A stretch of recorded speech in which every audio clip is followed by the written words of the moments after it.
अस्सलामु अलैकुम वरहमतुल्लाहि वबरकातुहू।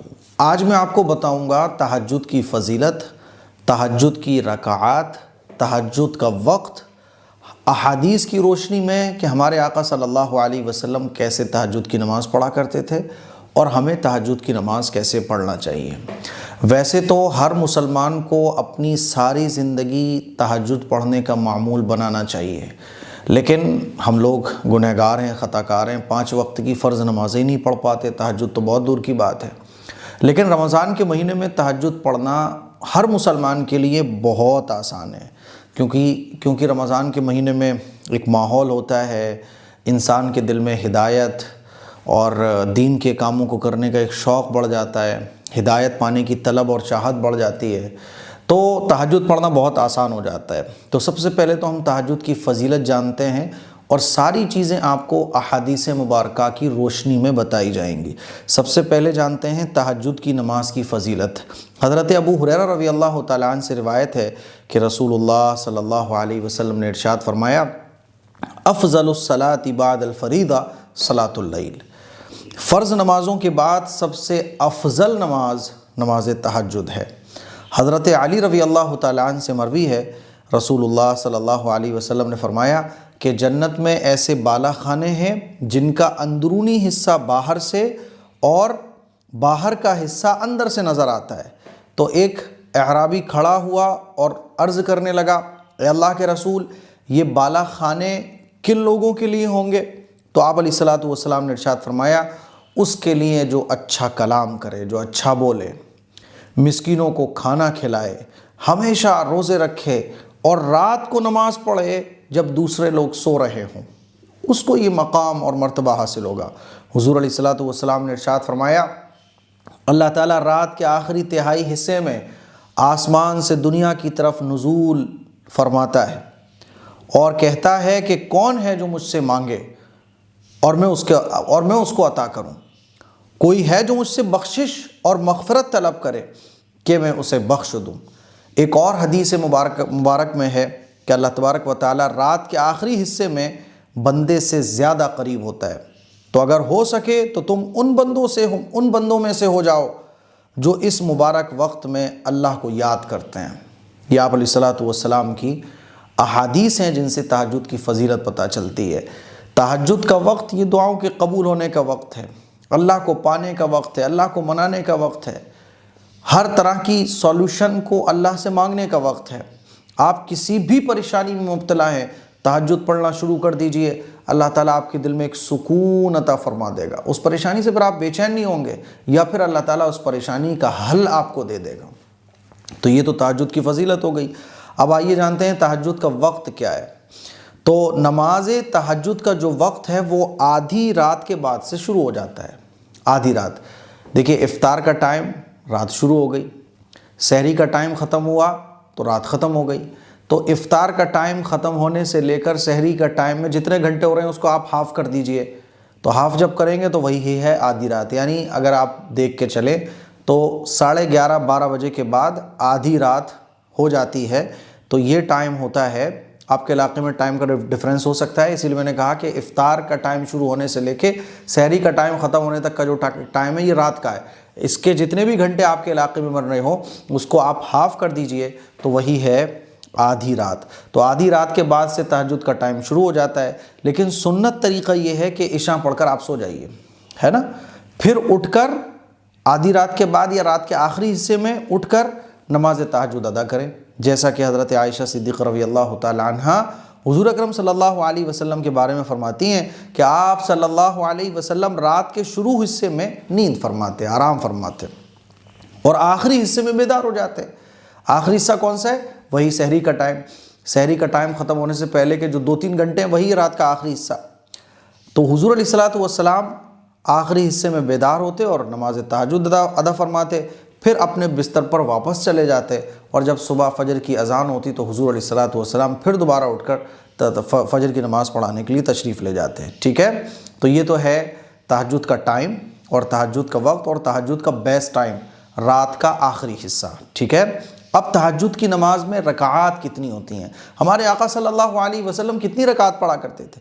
तो आप सल्लल्लाहु अलैहि वसल्लम की जो आदत मुबारका थी वो ये थी कि तहज्जुद की नमाज में हुज़ूर अलैहिस्सलातु वस्सलाम डिफरेंट रकात पढ़ा करते थे। 4 भी हुज़ूर ने पढ़ी हैं, 6 भी पढ़ी हैं, 8 भी पढ़ी हैं, 10 रकात तक हुज़ूर अलैहिस्सलातु वस्सलाम से मनक़ूल है। आइए जानते हैं अहादीस की रोशनी में। हज़रत अब्दुल्ला रहमतुल्लाह अलैह कहते हैं कि मैंने हज़रत आयशा सिद्दीक़ा रज़ियल्लाहु ताला अन्हा से पूछा कि आप सल्लल्लाहु अलैहि वसल्लम कितनी रकातों के साथ वित्र पढ़ते थे, तो आप रज़ियल्लाहु अन्हा ने जवाब दिया 4 और 3 के साथ, 6 और 3 के साथ, 8 और 3 के साथ। आपकी वित्र तहज्जुद की नमाज के साथ न 13 से ज़्यादा होती थी और न 7 से कम। यानी आप सल्लल्लाहु अलैहि वसल्लम वित्र की जो रकातें थीं वो ना 13 से ज़्यादा होती थी और ना 7 से कम। तो हुजूर ने कम से कम 4 रकात पढ़ी हैं और ज़्यादा से ज़्यादा 10 रकात हुजूर अलैहिस्सलातु वस्सलाम ने पढ़ी हैं। हज़रत आयशा सिद्दीक़ा रज़ियल्लाहु ताला अन्हा से रिवायतें फरमाती हैं कि रसूलुल्लाह सल्लल्लाहु अलैहि वसल्लम रात को 9 रकात पढ़ते थे, उनमें वित्र भी होती थी। तो इससे पता चला कि हुजूर 6 रकात तहज्जुद की पढ़ते थे और 3 रकात वित्र की पढ़ते थे। हज़रत जाबिर इब्न अब्दुल्लाह रज़ियल्लाहु अन्हु से मरवी है, फरमाते हैं कि रसूलुल्लाह सल्लल्लाहु अलैहि वसल्लम इशा की नमाज के बाद 13 रकात पढ़ते थे, यानी 10 उसमें तहज्जुद की हो गई और 3 वित्र की हो गई। तो आप अलैहिस्सलातु वस्सलाम का जो मामूल था वो डिफरेंट रकात मनक़ूल है, लेकिन आप अलैहिस्सलातु वस्सलाम की जो आम आदत थी वो क्या थी? हज़रत आयशा सिद्दीक़ा रज़ियल्लाहु ताला अन्हा फरमाती हैं, और ये बुखारी शरीफ की रिवायत है, फरमाती हैं कि हुज़ूर अलैहिस्सलातु वस्सलाम रमज़ान और गैर रमज़ान में 11 रकत से ज़्यादा नहीं पढ़ते थे, यानी 8 रकत तहज्जुद की और 3 रकत वित्र की। तो आप अलैहिस्सलातु वस्सलाम का आम मामूल 8 रकात का था। ठीक है, अब आपको क्या करना है? तो देखिए, अगर वक्त है तो आप 8 रकत पढ़ लीजिए, और ज़्यादा मन कर रहा है तो 10 रकत पढ़ लीजिए, है ना। इस तरह से आप कम से कम 4 रकत पढ़ सकते हैं, ज़्यादा से ज़्यादा आप 10 रकात पढ़ सकते हैं। अब कैसे तहज्जुद की नमाज़ आप पढ़ें? तो उसका सबसे आसान तरीक़ा रमज़ान के महीने में ये है कि सहरी के वक्त में आप उठें। सहरी के वक्त में ऐसे उठें आप कि तहज्जुद की नमाज़ सबसे पहले अदा कर लें, और तहज्जुद की नमाज़ अदा करने के बाद फिर आप सहरी खाएं। ये तरीक़ा है। यानी सहरी में तो हम सब लोग उठते हैं, थोड़ा सा पहले उठ जाएं, और अगर वक्त कम हो तो 4 रकात पढ़ लें, और अगर वक्त ज़्यादा हो तो आप 10 रकात पढ़ लीजिए। बाकी मैं तो यही कहूँगा कि कभी 4 पढ़ लीजिए, कभी 6 पढ़ लीजिए, कभी 8 पढ़ लीजिए, कभी 10 पढ़ लीजिए, ताकि आप अलैहिस्सलातु वस्सलाम की हर अदा पर हमारा अमल हो जाए। ठीक है। तहज्जुद की नीयत कैसे करते हैं? तो आप वज़ू कीजिए। वज़ू करने के बाद आपके दिल में तो यही है ना कि मैं तहज्जुद पढ़ने जा रही हूँ, मैं तहज्जुद पढ़ने जा रहा हूँ, तो दिल में जो है बस हो गई नीयत। ज़बान से भी अगर आपको कर रहे हैं तो आप कह सकते हैं, या अल्लाह मैं तहज्जुद की 4 रकात पढ़ने जा रहा हूँ। आप इकट्ठी नीयत बांध लीजिए, या अल्लाह मैं तहज्जुद की 6 रकात पढ़ने जा रहा हूँ। यानी आपको जितनी रकात आज पढ़नी हो उतनी रकात की आप नियत कर लीजिए, और नियत अगर ज़बान से करना चाहें तो आप ऐसे कह सकते हैं कि अल्लाह मैं 6 रकात तहज्जुद की पढ़ने जा रहा हूँ। अब अल्लाह अकबर कहकर हाथ बांध लीजिए, और 2-2 रकात करके आप 6 रकात कंप्लीट कर लीजिए। 6 रकात कंप्लीट करने के बाद आपका दिल हुआ कि यार 2 और पढ़ लो, तो फिर आप नियत कर लीजिए अल्लाह मैं 2 रकात तहज्जुद पढ़ने जा रहा हूँ। इस तरह से बिल्कुल ठीक है। जैसे आम नफल नमाज पढ़ी जाती हैं, ऐसे ही तहज्जुद की नमाज भी पढ़ी जाती है। सूरह फातिहा के बाद कोई सूरत, 1 रकत मुकम्मल कीजिए, फिर दूसरी रकत मुकम्मल कीजिए। तहज्जुद की नमाज़ पढ़ने के बाद अल्लाह के सामने अपना दामन फैला दीजिए और अल्लाह से खूब दुआएं मांगिए। जो आपको मांगना है मांगिए, छोटी से छोटी चीज़ अल्लाह से मांगिए, बड़ी से बड़ी चीज़ अल्लाह से मांगिए। ये देखिए कि देने वाला वो है अल्लाह, जिसके ख़जाने में कोई कमी नहीं आती। इसलिए जब अल्लाह से मांगें तो अपनी हैसियत से ज़्यादा मांगें, अल्लाह के देने को देख कर मांगें, अपनी हैसियत से ज़्यादा मांगें, औकात से ज़्यादा मांगें। जब मांगने ही है तो हद से ज़्यादा मांगें ना। अल्लाह जब कबूल कर लेता है तो फिर अल्लाह ये नहीं देखता कि जिसको मैं दे रहा हूँ वो कौन है। तो ये तहज्जुद की नमाज़ का पूरा तरीक़ा था। मुझे उम्मीद है कि आपको ये अच्छे तरीके से समझ आ गया होगा।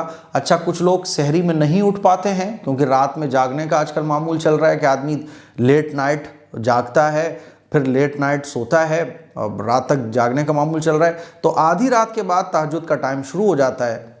सुन्नत तरीक़ा तो यही है कि आप इशा पढ़ के सो जाएं, फिर आप सो के उठें, उसके बाद तहज्जुद पढ़ें। लेकिन अब तो जैसे रमज़ान में बाद लोग पूरी पूरी रात जागते हैं, तो वो तहज्जुद की नमाज़ कैसे पढ़ें? आधी रात के बाद वो तहज्जुद पढ़ सकते हैं। तहज्जुद के लिए कोई सोना ज़रूरी नहीं है। बाज़ लोग समझते हैं कि तहज्जुद की नमाज़ के लिए सोना ज़रूरी है, तो सोना ज़रूरी नहीं है। अफजल ये है कि आदमी ईशा की नमाज़ पढ़ के सो जाए और फिर रात के आखिरी हिस्से में उठे। तो अगर आपको नहीं सोना है तो कोई मसले की बात नहीं है, आधी रात गुजर गई, तहज्जुद का टाइम शुरू हो गया, आप तहज्जुद चाहें तो पढ़ सकते हैं और तहज्जुद पढ़ के डायरेक्ट सो जाएं, फिर आप फजर की नमाज़ में उठें, थोड़ी बहुत सहरी खाएं और फजर की नमाज़ पढ़ लें, तो नो प्रॉब्लम, आपकी तहज्जुद की नमाज़ हो जाएगी। तो ये आसान सा तरीका, मुझे उम्मीद है आपको अच्छे तरीके से समझ आ गया होगा।